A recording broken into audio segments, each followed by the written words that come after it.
I'd like to call this meeting of the Lane County Board of Commissioners to order. Today is Tuesday, May 12th, and this is a regular board meeting. And the first item of business is adjustments to the agenda. Any adjustments to the agenda? Seeing none, we'll move on to public comment. And I have one person signed up for public comment. If you'll come up to the podium and state your name and the city you're from for the record, and then you will have 3 minutes from that time to make your statement. So we have Pat Hoover. Thank you. My name is Pat Hoover. I'm from Eugene, and I am the chairwoman of your Parks Advisory Committee. And I'm here really just to two reasons. One, I wanted to thank you all for last week's discussion about my concern with the speed at which the Parks Master Plan is being worked on by my committee. And I appreciate your hearing me and listening, and something worked, because on Wednesday, Mike talked to me and said, we will give you more time to work on this document. So whomever did what, thank you very much. That was very effective. Also, I wanted to say that I want to compliment you, because 3 weeks ago, John Helmer, the chair of the Large Events Task Force, also was here presenting to you a progress report on their work. And I want to compliment you that has stayed up in your awareness. And Commissioner Lyken particularly commented that another reason for the Parks Advisory Committee to keep working on this master plan is also that these two parallel task forces or workforces need to converge at some point. And I really am appreciative of your awareness of that, and that really needs to happen. In 1980, when we wrote the master plan, the last time it was worked on, no one talked about mud runs or raves or music festivals. That wasn't part of what was termed recreation 35 years ago. So it's really important that 20 years going forward with this new master plan, that we indeed have something in that manual for the guidance and regulation and definition of events management and oversight for those activities in our parks. So thank you for your great response last week and your chat about that, and for your awareness of the importance of both of our works being combined. So thank you. Thank you. So that was the only person signed up for public comment. Is there anyone else that wishes to address the board this morning? Seeing none, we'll move on to Commissioner's response to public comment and or other issues in remonstrance. Any response from the board or remonstrance?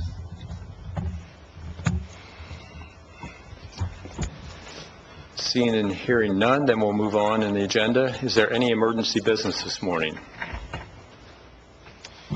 And it looks like our administrator's not signaling that we have any emergency business. No emergency business this morning? Good. Then we'll move on to the consent calendar, which is routine items that are passed in a single motion and without discussion. Seeing no one pulled any items from this during adjustments to the agenda, it'll be voted on as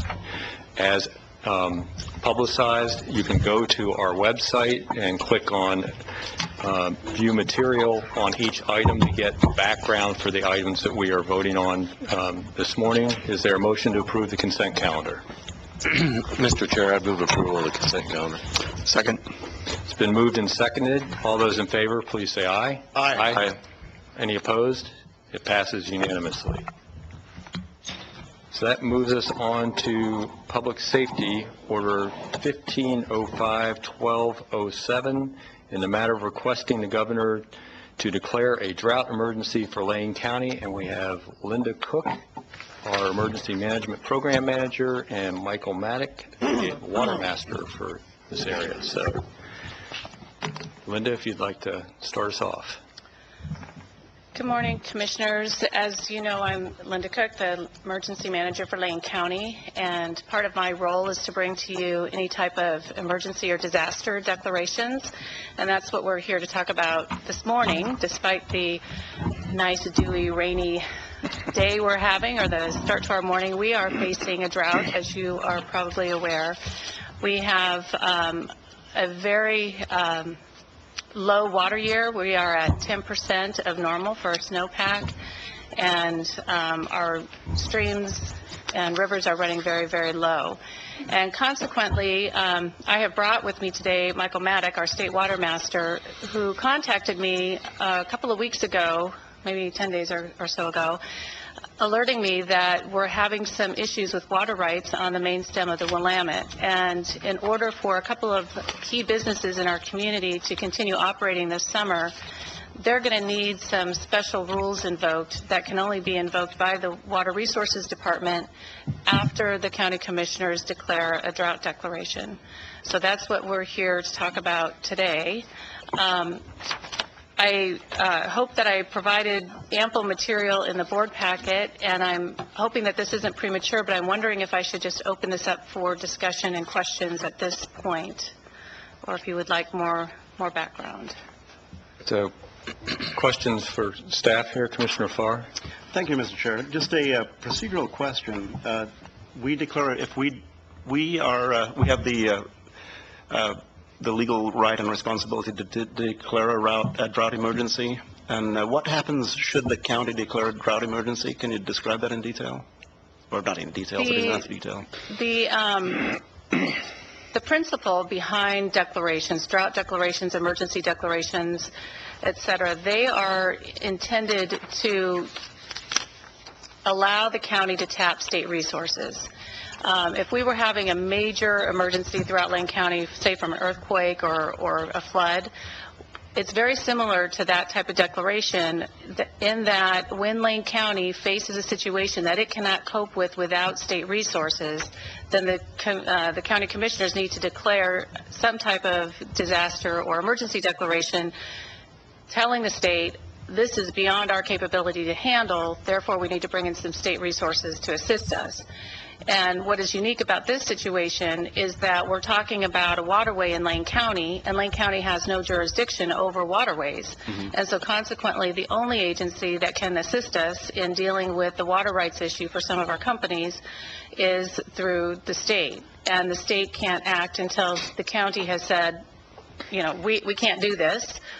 We don't have jurisdiction over the waterways, and we do acknowledge that our rivers and streams are running very low, and that there needs to be some adjustments made to the way the water rights are being issued during this time. And if we were to declare the water drought, the drought emergency, then that has to be approved by the governor, is that correct? That's right. What will happen is you will acknowledge here in Lane County that we have a situation that we're facing that we can't cope with without state resources. On Thursday of this week, day after tomorrow, I will go up and I will speak with the Water Availability Committee and the Drought Council, and I will explain to them our situation. I'll let them know the decision that was made here today, and then they will discuss whether or not Governor Brown should extend the existing drought declaration to include Lane County. Thank you. And just a couple of other questions, Mr. Chair, if I may. This is pretty unusual, extraordinary that we would be doing this, and particularly when you look outside, and a lot of folks may think, well, it rains so much here. I drove the Willamette River a couple of weeks ago, and to see the level of Lookout Point, it's pretty alarming, considering we need to maintain a downstream flow from there. I mean, that pulls back a great deal of water typically, and it's just not in there right now. But I live in the city of Eugene, and we get our water from the Mackenzie River. What's the situation for the Mackenzie River? At this time, we are not aware of any domestic water use issues on the main stem Willamette or the Mackenzie. This is, just to be clear, we're not looking at any domestic water use issues. We're not looking at groundwater issues. Folks, you know, living out in the rural areas with wells, they're not going to start seeing mud unless they do normally, you know, in a dry year. But for the most part, we're not expecting any type of groundwater issues or domestic water usage issues, except for in the city of Westford, which is a whole other story. But what this is really pertaining to is, and maybe this is where I should turn it over to Michael, but we are looking at senior and junior water rights in the waterways, and this is really about aquatic life, recreation, pollution abatement. Those are the issues that we're facing with the low water levels right now. And at this point, I want to turn it over to Michael, because this is his area. As you can tell, I'm struggling a little bit trying to explain this. Thank you for being here, Michael. Thank you. And I will have one follow-up question, Mr. Chair. Thank you. Thank you for having me, Commissioners. So on the Mackenzie, today the flow is 2,560 cubic feet per second, and normal for this time of year is 6,740 cubic feet per second. So That's Mackenzie. it's significantly lower there. The in-stream water right, so the state has issued itself water rights that it says we want to protect these particular flows in these streams, and they have priority dates with them. And when I do water use regulation, it's based on the priority dates, the prior appropriation doctrine.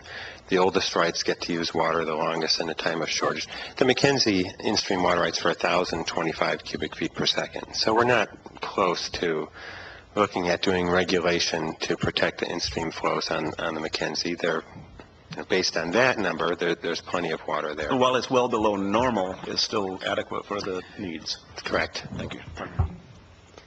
On the Willamette, the in-stream water right now is for 2,500 cubic feet per second, and there's about 2,000 cubic feet per second in it. And so that in-stream water right has a 1983 priority date. Any uses that come after 1983 are subject to regulation to protect that in-stream flow.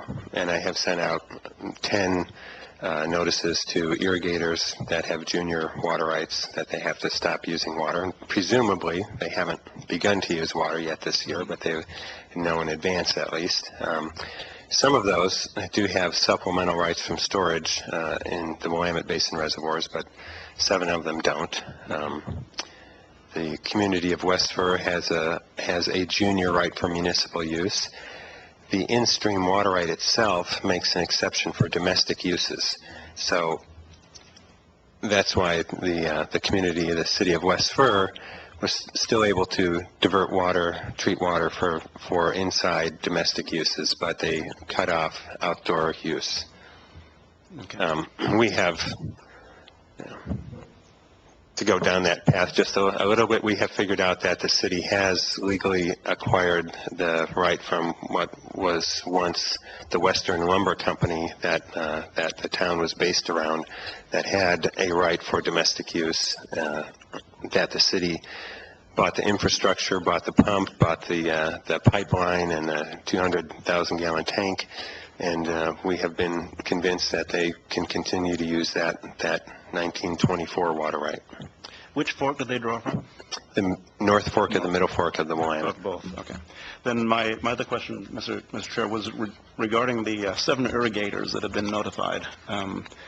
We all have a concern for agriculture in the Willamette Valley, of course. Can you describe the nature of the 7 irrigators that have been notified? Are they producers or are they municipalities? Oh, they're not municipalities. They're farmers. They're farmers. Okay. And some are growing grass seed and probably don't need water, and some of them have been nursery businesses that will need water. Okay. Thank you. Commissioner Stewart. Thanks, Mr. Chair, and thank you, Mr. Maddock, for being here, and Linda. I think the board packet's pretty well self-explanatory. I just wanted to thank you for bringing this before us before it actually became a problem. And it's my understanding, by us going through this process and declaring this, and if the governor agrees, it just gives you the flexibility to work expediently in trying to manage the water that's being used to help the folks that need it the most. So like you just said, if a grass seed farmer is not using it, then the allocation that they may have, which might be senior to somebody that's losing their water right, you could, by rights, potentially allow the other folks to use it. Is that correct? That's correct. We have that ability normally to do a transfer, but it typically takes about 5 to 7 months under the normal process. And by that time, Hopefully the drought's going to be over. hopefully we're back in the rainy season. Right. It's over, so it wouldn't do anybody any good. It wouldn't do any good. Under the drought declaration, we can do it in about a week or less than a week. So maybe just to tease out just a little bit more of, I think what Commissioner Farr, I saw this being highlighted as it was really, to help two companies in our county, gravel companies. I was curious maybe if you could expand as to how this might impact what you see right now, what it might impact in general. Is it just the companies that were highlighted, or is it some other folks? And I'd just like to share that, you Sure. brought this. No, it is anybody in the county. There are anybody in the county who's subject to regulation. There are probably about 60 water users that, in a normal year, there's about 40 water users that I regulate. In a year like this, there are maybe 60 or 80 that could get shut off. Most of those are up the Mohawk and in Lake Creek, but they could be any place, and any of those users would have the ability to do an emergency drought transfer if this drought is declared. And just to share with my colleagues and folks watching, a little bit familiar with the plight that the folks in Klamath County's been dealing with down there. And their drought's been so serious that it's actually, they've actually shut off senior water rights. So all the juniors, everybody down to some of the early water rights, because the drought has been so severe. And that's just shutting off basically everybody. So this is, I really appreciate you bringing this to us with the intent that we're going to try to keep everybody viable through this period the best we can, or the state can. Thank you. Commissioner Lycan? Thank you, Mr. Chair. Question I have is, how did we get to this point here? So as far as notification is concerned, was it the monitoring from the county? Was it maybe the collaboration with state officials? Was it the companies, the irrigators themselves? I mean, to get to this point here today, can you maybe just kind of talk about why we're here, and also was it the monitoring from the county exclusively, or were you working with, say, folks from the state who are also monitoring this? Maybe just kind of brief us on this a little bit. Sure. Well, I'm actually a state employee. I work for the Oregon Water Resources Department, and I have the water master for District 2, which generally covers Lynn and Lane counties, and I monitor stream flows throughout that area. That's perfect. So but it wasn't specifically the companies in question or the farmers themselves. It really came down to the fact that, as a state official, that your job is to monitor, and that you're making this recommendation as well, that we declare this emergency. Is that correct? That is correct. Very good. Thank you very much. Commissioner Sorensen? Thank you very much. I'm really interested in the bigger implications of this. How many times have we had this kind of drought declaration in Lane County? I've been in this position for 14 years, so I was wondering the same thing. The only files I could find in my time here were back in 2005 when we had a drought, but that was kind of a odd situation. We had a very dry winter, and a lot of the stone crop farmers were having issues with their crops, and then the little bit that they did have come about got wiped out with really severe spring rains. So we did do, back in 2005, we did do some form of a drought declaration, but it was really more intended for the farmers to be able to access small business loans so that they could stay afloat. Okay. Do we know that, do we have any idea that this is related to changes in weather or climate? Well, they claim that this is our lowest water year in 30 years. So one would presume, okay, 30 years ago we had a similar situation. But I think we are seeing the effects all around us of climate change, just generally speaking. I don't know that this drought in particular has been blamed on climate change, but I think that climate change is very real, and it is creating some significant changes for us in terms of our climate. Now, maybe you have some comments on that? I agree with what you said. Yeah. And what about the impact of this drought on other, let's call them anticipated incidents like forest fires? Can either of you describe what's the relationship between, I'm guessing there is one, if you're going to have a drought declaration in May, you're probably going to have forest fires or range fires in July or August, but that's just my version of it. You're absolutely correct, and the entire state is gearing up for a very severe wildland fire season and taking a number of different precautions and preliminary measures to try to be able to cope with that. And what beyond the declaration today about the drought could we do to anticipate and prepare for the other consequences of it, such as rural-urban interface fires, forest fires, range fires, and what other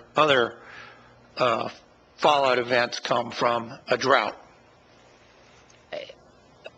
You're specifically asking about the impact on fire. Your focus is on fire at this moment. Well, right? I'm just kind of drawing a conclusion that, in my own mind, that if there's not enough water in the springtime and we're declaring a drought, that by the time we get to the summer, we're going to have other problems, most notably forest fires, but maybe there's other implications. Maybe we'll be having a more severe water situation in the summer because of the drought in the spring, and therefore we have to do something more serious than whatever we're doing today because we're running out of water for domestic purposes, for drinking water, whatever. There are two things that come to mind, and I appreciate you thinking about the bigger picture.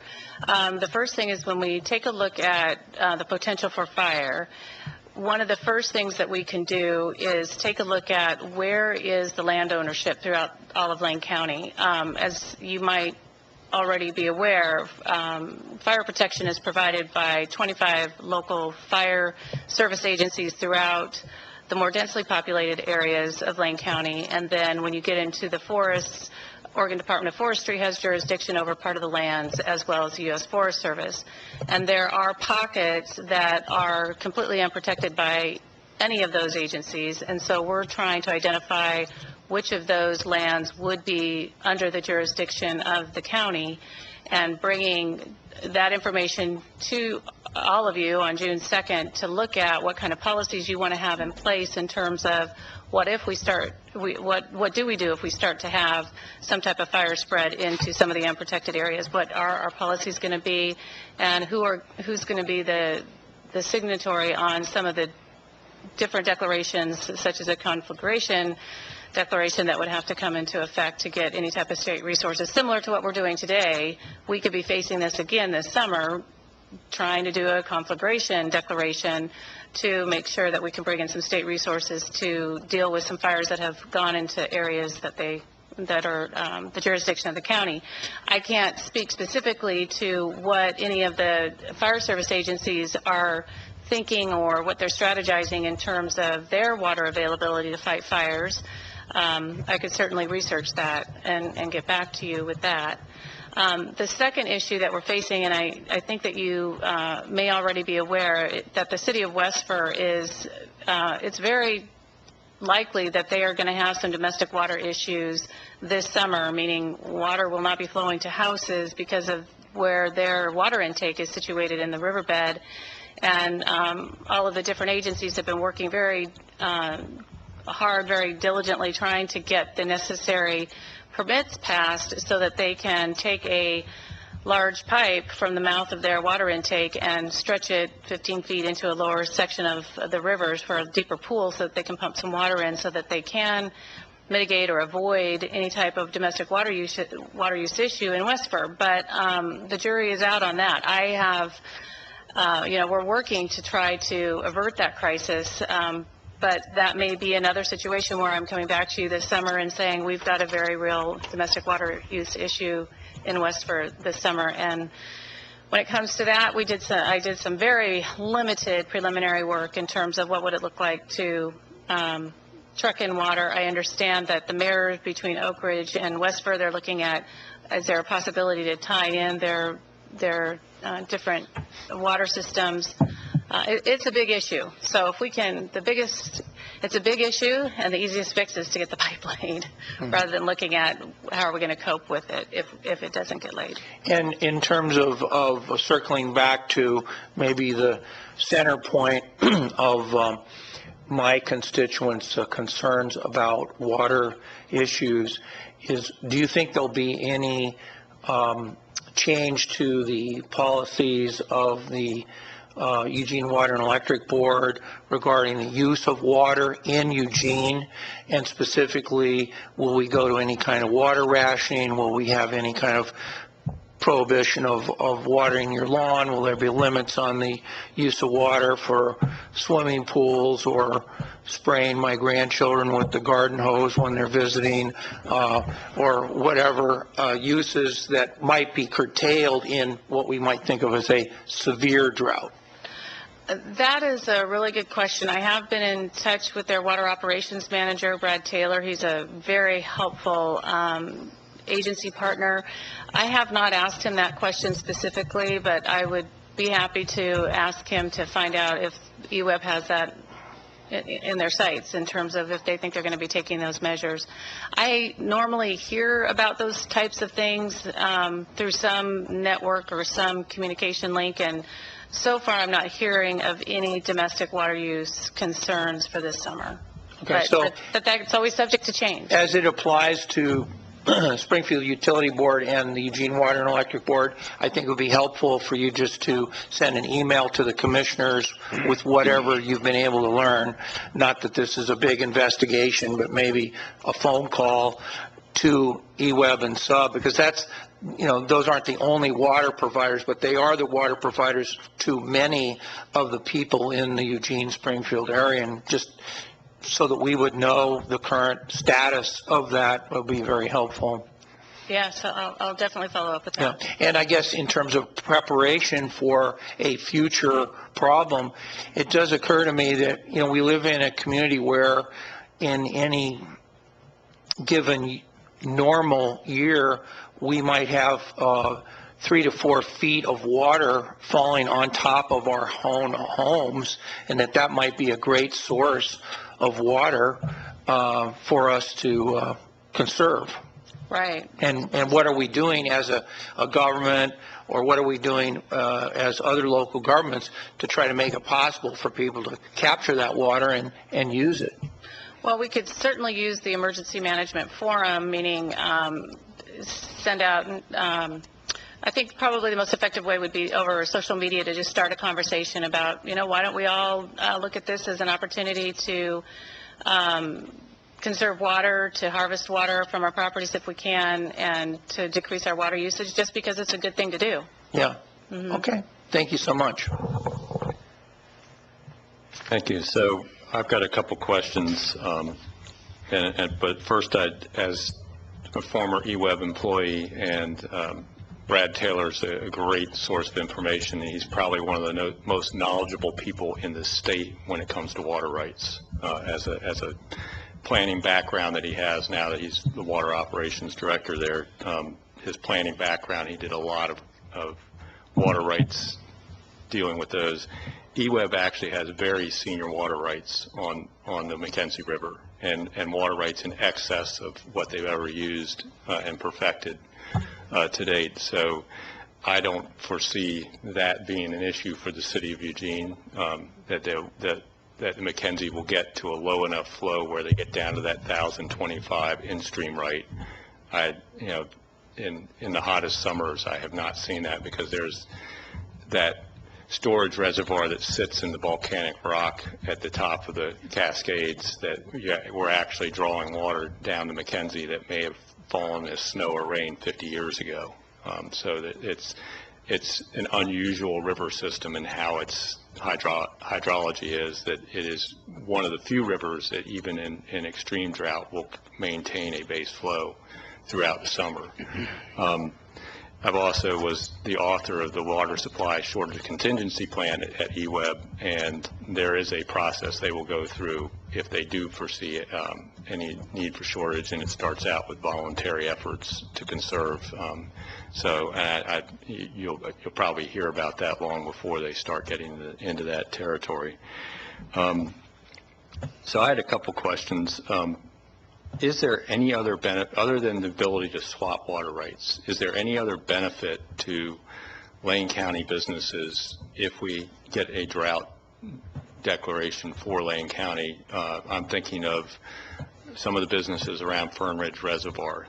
They're 2 feet short of getting up to their conservation pool right now. There's some docks that won't be accessible, and it's possible they could actually lose that pool level over the summer pretty quickly, and their businesses around that area that will be impacted. Is there any benefit to them in their ability maybe to get small business administration loans or anything they might need to survive a bad year economically due to drought conditions?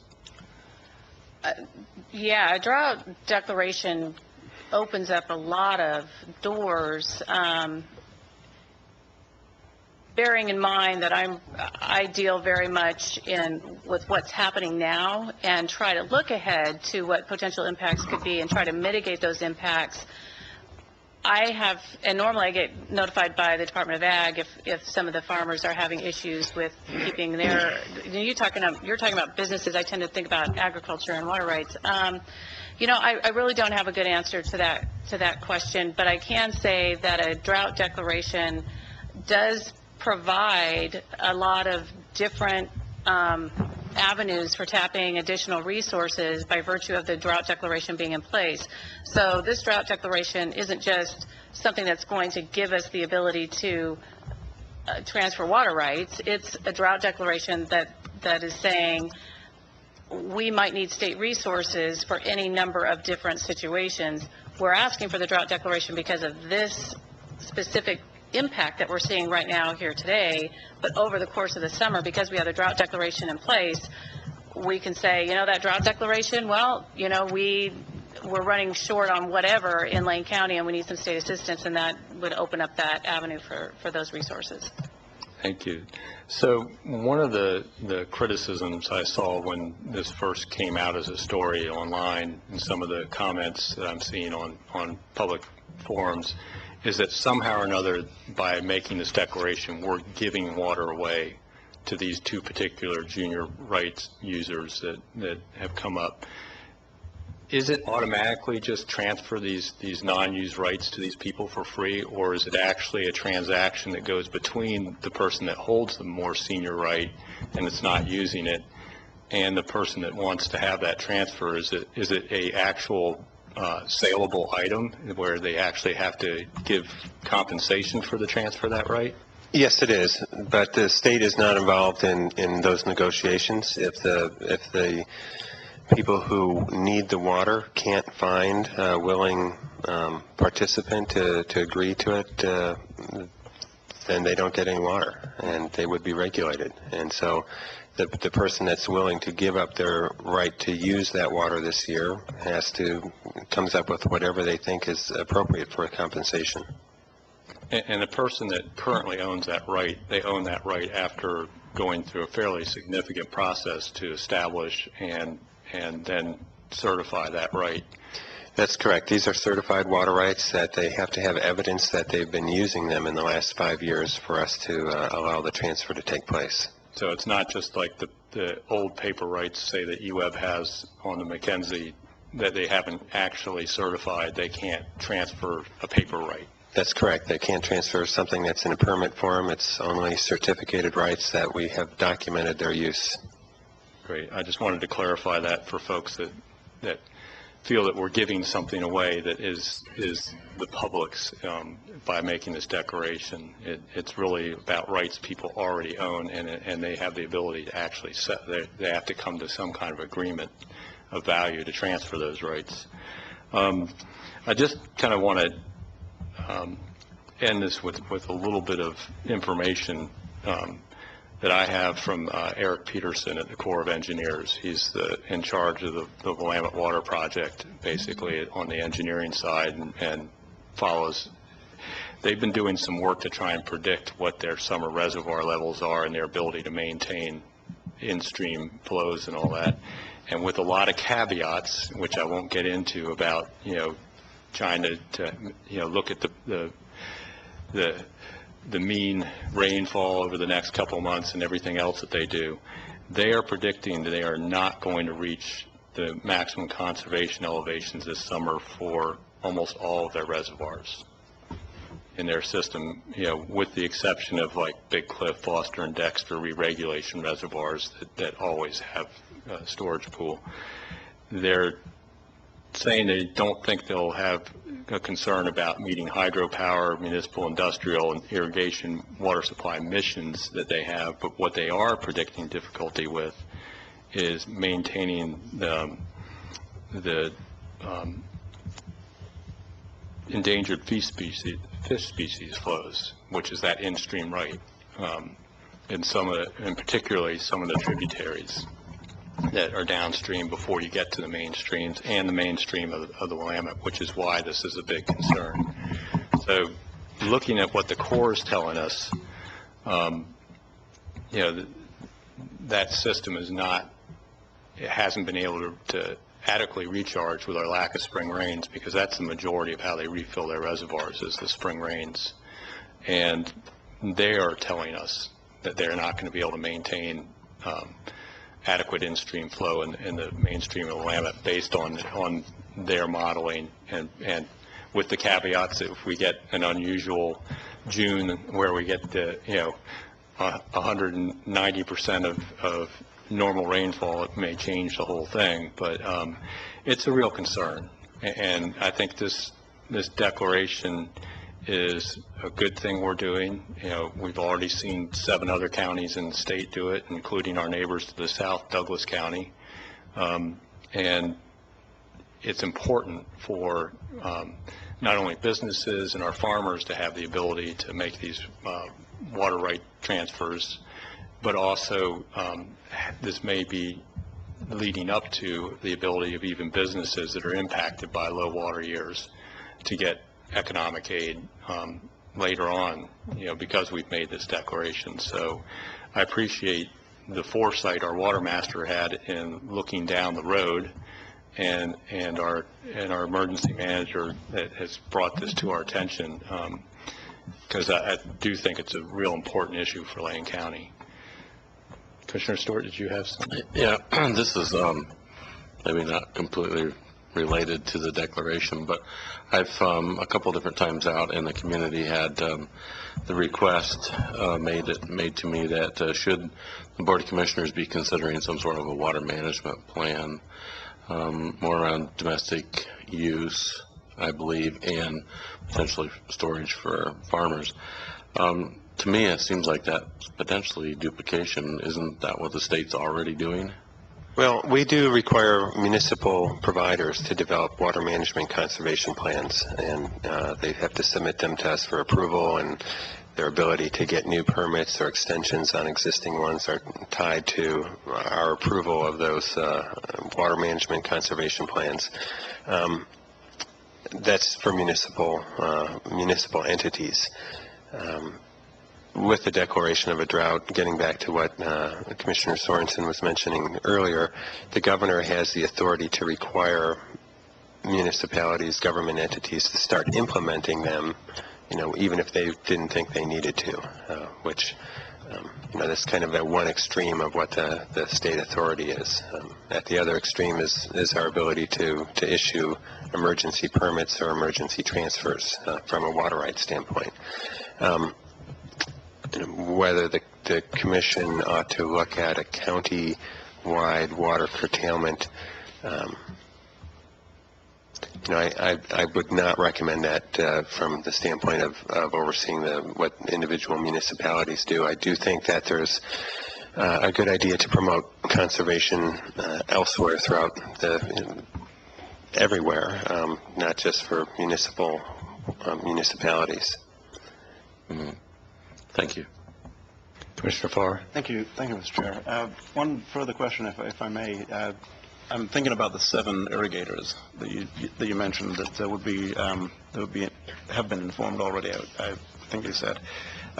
Just a clarification, if they were asked to relinquish their rights or to transfer their rights, that would be voluntary on their part? Did I understand that? It would be voluntary, but it would not, this doesn't really apply to them because their rights, they are in this position more of looking to find someone else with an older right who would be willing to transfer to their use. Okay. So I'm thinking about the nursery industry, which is one of our larger employers and one of our larger industries in the Willamette Valley. The users in question, these 7, are they inside of Lane County or are they beyond Yes. Lane? They are all Lane County. So we're Yes. not affecting businesses, growers, farmers outside of Lane County with this? Correct. Okay, very good. Thank you. Any other questions for staff? Seeing none, is there a motion about the order? Commissioner Stewart. Mr. Chair, I would like to move approval of Order 15-05-12-7 in the matter of requesting the governor to declare a drought emergency for Lane County. Second. It's been moved and seconded. Any discussion to the motion? Seeing and hearing none, all those in favor, please say aye. Aye. Any opposed? The motion passes unanimously. Thank you. Thank you. Thank you. Our next item is item 7A under Health and Human Services, Order 1505-1208, in the matter of awarding and accepting contracts and amendments and delegating authority to the county administrator to sign the approved contracts and amendments in the Department of Health and Human Services. And it looks like we have Karen Gaffney. Indeed. Good morning, Chair Bozovich and Commissioners. My piece in this is actually very brief, and that is to introduce Debbie Hiesel, who's been here before. She leads our contracts unit and is going to talk about the order before you today. Good morning, Commissioners. We're before you to ask approval for delegated authority for a number of contracts and amendments. We have a couple of new contracts coming before you, which is why this is not a consent item, and we are going to discuss this with you. The first one is with Columbia Care Services. It's for residential treatment services for persons with mental illness. This contract was awarded actually by the state of Oregon. They ran an RFP process, chose Columbia Care, but the money will funnel through Lane County, and we will be responsible for contracting for those services. The other new contract that is on this list is with the Oregon Department of Education. It is a revenue contract for Healthy Families America, allows us to bill Medicaid for services that are Medicaid eligible so that we receive funding for those services. The other contract amendments that are on the list in front of you are a mix of non-financial agreements that we bring before you each year as an FYI. These are ongoing agreements that just automatically roll forward, but we bring them before you so you know what we're still doing in Health and Human Services. And there are a couple of expense contracts with local service providers for services for public health and youth services. Commissioner Farr. Thank you very much. And a lot of work goes into that brief presentation. Columbia Care jumps out as a medical health provider. Do they operate a facility, or are they They will be operating a facility in Lane County, Okay. yes. They responded to an RFP with the state and will be opening a facility down here. And is that a replacement of a previous facility that was operating? No, No. it is not. It's a new mental health. This is a new mental health facility. It was an RFP by the state. There may be some replacements at some point, but this is a new facility and a new RFP. Okay. And this continues to be Mental Health Awareness Month, is that correct? I believe that's true, and we have scheduled later in the month a full work session with you on mental health. Actually, it's next Wednesday. Next There you go, later this month. Wednesday. You're both right. Excellent. Thank you very much. Commissioner Lyken. Thank you, Mr. Chair. Yeah, Columbia Care also jumped out at me as well. And I look forward to really learning a little bit more. I've done quite a bit of research on this as well, but I find it interesting. They do not have to go through a public process whatsoever. And no, they put one in Springfield, did not have to go through any sort of public awareness. They purchased a house, went into a neighborhood, conversation over with. If you don't like it, too bad. And so I kind of look forward to kind of hearing a little bit more why, but apparently there's some jurisdictional issues that come into play, and they do not even need to notify the neighbors. And that also jumped out at me because while I don't serve the city any longer, I did hear from a lot of residents asking if there was any issue that we could be involved in because of being the healthcare or the public health jurisdiction. And as I came to learn, the answer was no. And anyway, so that jumped out. I mean, not that I'm not supportive of the contract here or anything else, but it did jump out at me, and I look forward to learning a little bit more how this is done, because I think when we handle things, we actually go through a public process, and no difference in when we're dealing with the sponsors home through HACSA and so on and so forth, but on this particular, they do not, and I found that to be interesting, I guess, is a good way to put it. Other people had colorful metaphors regarding it, but I at least found it interesting. Anyway, thank you. Any other questions or comments from the board? I'd just like to kind of make note that the contract with Columbia Care Services, maybe I'll just ask this as a question, does that help the state of Oregon meet the Olmstead Act relative to decentralizing mental health care provision and doing it on the lowest level possible? Chair Bozovich, absolutely. The Olmstead decision expects that communities will provide the least restrictive level of care for people, and so that foster homes and other residential providers allow flexibility in the system for people to be able to move to less restrictive levels, and if those beds aren't available in the community, then people aren't able to move. Thank you, because that's, one of the important things as we look at this, and there was some criticism of the state hospital expansion into Junction City because people felt that it was not in accordance with the Olmstead decision, although the state went to the feds and got them to look at that. Part of that system and the change in the way we do the new state facilities is they're designed to move people as quickly as possible back into these sort of facilities. And if we're not providing these facilities in Lane County, we don't have the ability to meet that court decision where we're trying to, treat people with dignity and put them back. They actually get better faster if they're in the community that they're familiar with around where they have support from family and friends, rather than shipped off to some centralized facility and not put back into their community quickly. So I think this is kind of an important thing in thinking about that whole part of our mental health system, that we have that commitment to get people in that least restrictive care as quickly as possible, and it's good for the patients, it's good for the community. So I appreciate this being in there. I know there's some issues around land use, that's a whole separate side of that, but at least the principles involved in these residential facilities is really important for the patients. So I appreciate you guys bringing that forward. Any other questions for staff? If not, do I have a motion on the order? Mr. Chair, I'd move approval of 15-05-12-08 in the matter of awarding and accepting contracts and amendments and delegating authority to the county administrator to sign the approved contracts and amendments in the Department of Health and Human Services. Second. It's been moved and seconded. Is there any discussion to the motion? Commissioner Farr. So briefly, Debbie, thank you for the hard work, mostly unheralded hard work that you do. I mean, we see things that happen just like clockwork, and a lot of that happens because of the hard work that you do behind the scenes. And Well, thank you. There's an entire staff doing contracting to Health and Human Services, and they do a phenomenal job. Thank You're you. the one we're looking at right now. I will pass that on to them as well. Thank you very much. Thank you, Mr. Chair. Any other discussion in the motion? Seeing and hearing none, all those in favor, please say aye. Aye. Any opposed? And motion passes 5-0. Thank you. Thank you.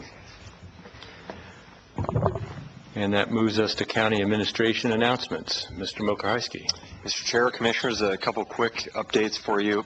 When you appointed Sheriff Trapp to his position, one of the things that you made that appointment contingent upon was a background check, and so I wanted to report to you today that we have conducted that background check. We worked with Bill Carroll with Carroll Consulting. Incidentally, Mr. Carroll also did the background check for the city of Florence when they hired now Police Chief Turner, who was former Sheriff Turner, from us, and he is a retired Oregon Department of Justice Special Agent and specializes in background checks for law enforcement executives. Over 42 responses were received. Mr. Carroll did an in-person interview with Sheriff Trapp and his wife. They interviewed people including prosecutors, law enforcement, supervisors, coworkers, business people, and friends, and there was no adverse information developed, hopefully not surprisingly to all of you, for that. So I just wanted to follow up, as that was one of the things that the board had directed that we do as a background check. That's been conducted, very thorough background check, and the sheriff has passed with flying colors. Of course, he is now he's been sworn in and on the job for the last several days. We've had an opportunity to meet and discuss a number of issues, and I think Sheriff Trapp and his team are hitting the ground running. So if you have any questions on that, let me know. Otherwise, I want to give you an update on elections. And so just a quick update. As of yesterday, we've received 31,305 ballots. This is as of yesterday, May 11th, 2015. Voter turnout is just over 15%. If you compare that to the same type of election in May of 2013, we're a bit lower. For the same period of time, we had received 34,285 at the same time in 2013. We're planning on a 35 to 40% return for this election overall. The opening and pre-inspection boards will begin their work this Friday, May 15th, and a call for any interested extra help. We're still in need of extra help workers for, I believe, the Republican Party, non-affiliated, and minor political parties. All the Democratic positions are filled. So anyone who's interested in serving as extra help on those boards that fits those party affiliations, please contact Cheryl Betchart, our Lane County Clerk, and we can provide you that information, the contact information directly. And thanks to Cheryl and to all of our election staff for the great work that they're doing, and happy to answer any questions on those or other issues you may have for me. Any questions? Thank you. Thank you.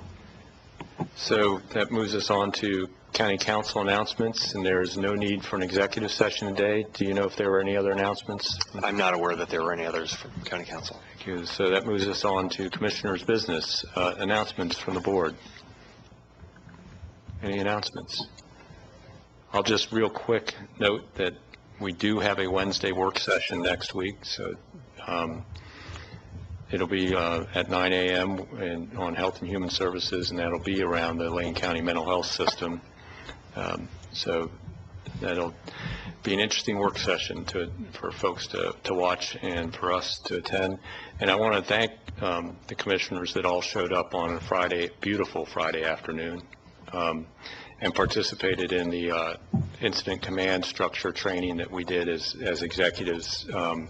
It was an eye-opener for us as to some of the work we may need to do as a board to pre-position ourselves for any sort of emergency or incident in Lane County, so that there's correct delegation of authority out there to at least start dealing with some of these issues before we can get the board together to meet in an emergency session, and that time lag between those two. So I think part of what we'll be hearing on June 2nd and followed up, I think, and later in June will be about some of that delegation of authority, including for the unprotected areas of Lane County relative to fire, but overall Lane County relative to any incident or emergency. So I really appreciate the commissioners' time on that agenda item. It's a continuation of my theme this year on resiliency and being prepared. One only has to look, halfway around the globe to Nepal to see what, could be in store for us in a moment's notice and having to make those kinds of decisions on the fly, and whether or not commissioners are going to be available even in that sort of an emergency. We have to think that through in advance, and that advanced thinking will help us be more resilient in our response. So I really appreciate that. So that moves us on to, Chair? oh, you have an announcement? If I may, tomorrow we have the grand opening of the Seneca House, which is on Jefferson Street. It's the seventh house that we have, will be opening in the Veterans Housing Project. This is a ground-up house sponsored predominantly by Seneca Group of Companies. It'll be happening at 10 o'clock tomorrow, and the address is 1364 Jefferson. It's for a veterans housing project, and a veterans family will be moving into this house. Once again, it's the seventh house that we've opened in this series of houses that we're opening in the projects. This is the first ground up, and I'd like to thank Seneca Group of Companies, also the volunteers and firefighters who helped build and prepare this house. That's tomorrow at 10 o'clock on Jefferson Street. Also like to announce that we're working on the Operation 365 veterans. We're about halfway there on housing every homeless veteran in Lane County by October 31st of this year. That's a little over 400 homeless veterans in Lane County. We're about halfway there in the project. And coming up on June 1st, we have a special session, Ending Veterans Homelessness. It's a community conversation. It's being hosted by Kitty Piercy and by me, and we're talking about the Mayor's Challenge and the Veterans Operation 365. It's by invitation only. All county commissioners are invited to this, and it's going to be a discussion of strategies to complete the task of housing all homeless veterans by October 31st. Thank you very much. Any other announcements? And I'd be remiss if I forgot to mention that this weekend is the Rhododendron Festival in Florence. You know, everybody go and have a great time. One of the best parades, I think, around. It's, you know, The best. yeah, No. yes. I can't make that claim. I mean, we've got a lot of other parades around, you know, the Crestwell 4th of July and the Springfield holiday. Yeah, there's several others that are great. But it's probably the most floral parade in Lane County. So I can make that claim. As the best use of rhododendrons is one of the awards they give. So it's a very pretty parade and a fun event for all. So I invite everybody down to Florence this weekend. I think our new sheriff may be featured in the parade, too. I've heard rumors of that. Could be. Any other announcements?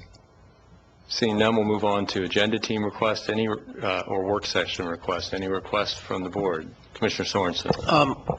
Last Friday, when we did the incident command training, which I thought was really worthwhile, I think there were several items that came out of that do warrant more work by the board. We had an issue of sort of the preference of board members on how we would get notified. We talked a little bit about what do we do when one commissioner can't be found, what's going to be the instructions that fall on Steve or the acting county administrator, you know, when the phone rings or when the radio call is received. And I do think that walking through that in terms of our component of it would be useful. And